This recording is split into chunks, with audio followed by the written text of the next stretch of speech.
Morning. Today is Thursday, February 22nd, 2018. My name is Sean Patrick Hillman. I'm the CEO of Hill Story Marketing, and this is the Daily Mix TV. So in the wild and crazy roller coaster ride of limited edition flavor pushes for consumer packaged goods companies, Hostess has just thrown its hat into the ring.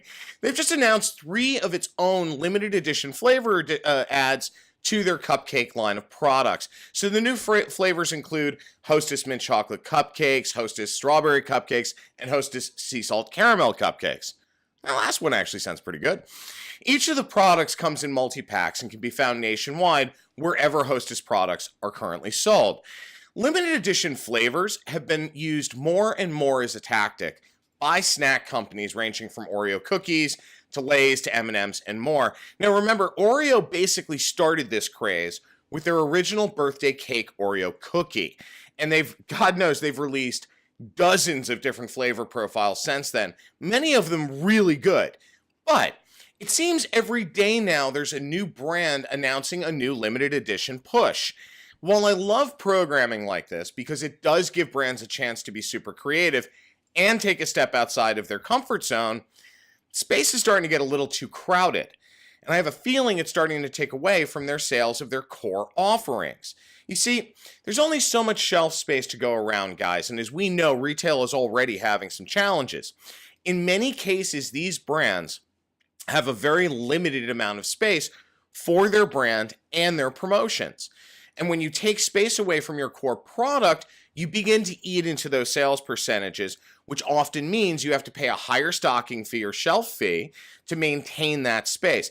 That's how retailers, especially when you get into convenience, start to jury the balance. Are your sales going up or down? If they're going down, you need to pay a little more to maintain your prominent space, those kinds of things. The alternative is what many brands like Lay's do. They pay for promotional space to do exactly these kinds of flavor pushes. So, you know, when you've got, if you're in a convenience store and you see the Lay's display with all of their core products, next to it is a separate display. It's usually about, yay tall, 3/4 tall. And it's made out of cardboard. It's got multiple shelves and information and fun branding to push you to pay attention to it. That's promotional space that they're paying for outside of their stocking fees. So their core isn't necessarily as affected, thereby they're able to control more costs, but that too comes at a price. It's a double-edged sword to say the least. My point is, these kinds of promotions are fantastic as a one-off, but the minute you start doing this multiple times per year, you really are eating into your core sales, and that ends up getting reflected on the bottom line. The king apparently has fallen. Lovers of chalupas and crunch wraps have spoken.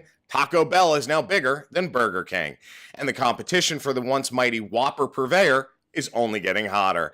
The Mexican-themed chain eclipsed its burger rival in U.S. sales last year, becoming the 4th largest domestic restaurant brand, according to a preliminary report by research firm Technomic. So McDonald's is number 1, Starbucks 2, Subway 3, then Taco Bell, and then Burger King. Taco Bell's system-wide sales. Now remember, Taco Bell has their own restaurants, plus some of their products are also sold in those little consortia roll-ups of fast food and fast casual in food halls and things like that. So their system-wide sales, the total sales of restaurants that carry their brand, jumped 5% in the U.S. to about just under $10 billion last year.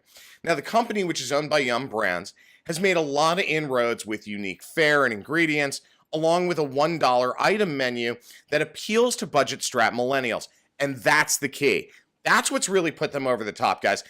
The reality that you have a generation that is so focused on budget because they're making less money than their prior counterparts, on top of wanting authenticity, claiming to be into unique fare and ingredients. Though Burger King has fared better than many restaurant brands in recent years, it still hasn't kept pace with its biggest burger rivals, McDonald's and Wendy's, or chains like Taco Bell. Now, its domestic sales rose just about 1.5% in 2017. But with companies like Shake Shack chomping on its tail, the king may have seen more sales erosion, or maybe seeing more sales erosion over the next year, unless they start to pivot their strategy to embrace a much more budget-driven generation like millennials. You see, now, there's the prime difference, guys. McDonald's knew that they were in trouble. They pivoted their strategy to offer better ingredients and healthier fare.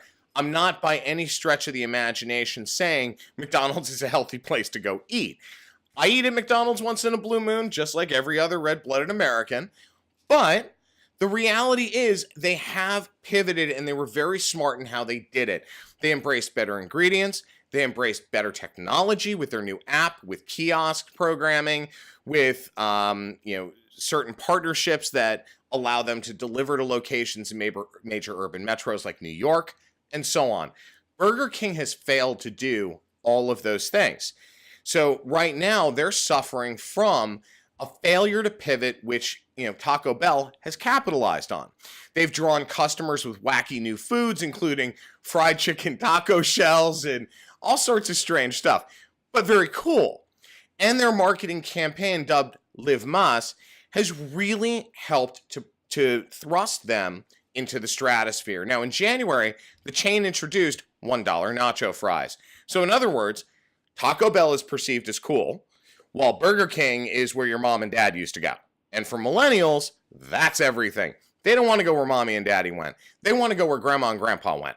Now, obviously, Taco Bell doesn't fit that description. But if it's where mom and dad used to go, no, we're walking away. And while Generation Z is showing signs of Boomer and Gen X values and behaviors, they too are flocking to Taco Bell locations. Again, and I think I've done this a couple of times. Does anyone remember this scene from Demolition Man?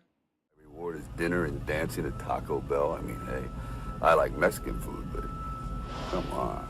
Your tone is quasi-facetious, but you do not realize that Taco Bell was the only restaurant to survive the franchise wars. So? So? Now all restaurants are Taco Bell. No way. Perhaps fiction is becoming reality. It looks like Jeffrey the giraffe is still not standing as tall as he used to. Toys R Us is planning to shutter 200 stores and lay off a significant portion of its corporate staff following very weak holiday sales.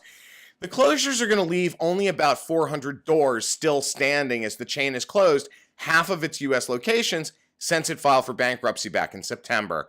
The toy store announced last month it would shut 182 stores, which would impact 4,500 workers. Do you guys remember the days when you went to the toy store to play and test out new toys before buying them? Your mom or dad or your babysitter or your nanny, whatever, your grandma, your aunt, they would take you to Toys R Us to play and to test out new things and have some fun, right? It was a destination to go to. Sadly, those days are nothing more than a memory, especially when you have a segment like toys as a specialty focus of your operation. So the problem here is that Walmart and Target also sell toys. So does Amazon. And parents are more inclined to go to Walmart or Target for multiple reasons than a singular focus trip to Toys R Us. In other words, if mom and dad are going to go grocery shopping, they're going to go to a Super Target or a Walmart Super Center, whatever it is, where they can pick up their groceries, house supplies, everything in the kitchen sink. Whereas Toys R Us has a singular focus in nature around toys. So in my opinion, it's not too late for the chain to pivot to a more experiential strategy, embracing of educational tactics and those kinds of things, which would give parents a reason to believe versus just relying on dated sales tactics. Now, I give Toys R Us kudos for what they attempted during the holiday season. They had a massive pop-up with a lot of promo down in Times Square.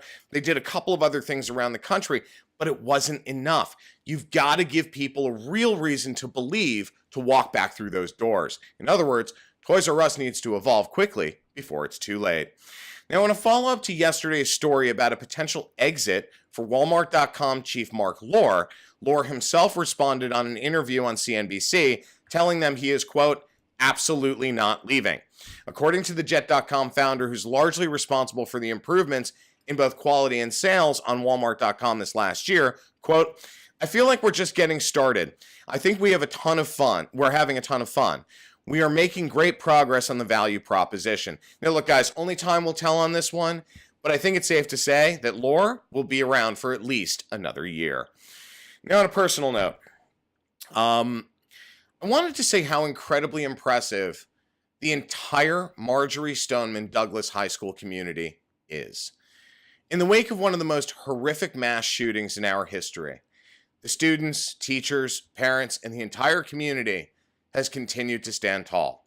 The students, especially, my God, I mean, just thinking about the speeches, the rallies, and the media interviews and trying to fix what generations of our politicians have failed to do, enact proper gun control laws.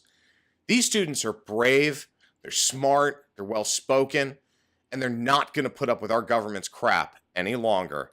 God bless them. It's about time someone stood up to the phony folks that we've been electing into office, who at the end of the day are only in it for themselves and the votes. God bless these kids. Thank you so much. I'm so sorry for what you have gone through, but the entire country stands behind you guys, and the Eagles will soar. My name is Sean Patrick Hillman. I'm the CEO of Hill Story Marketing. I'm also the editor-in-chief of the Daily Mix TV. Have a great day, guys. We'll see you tomorrow.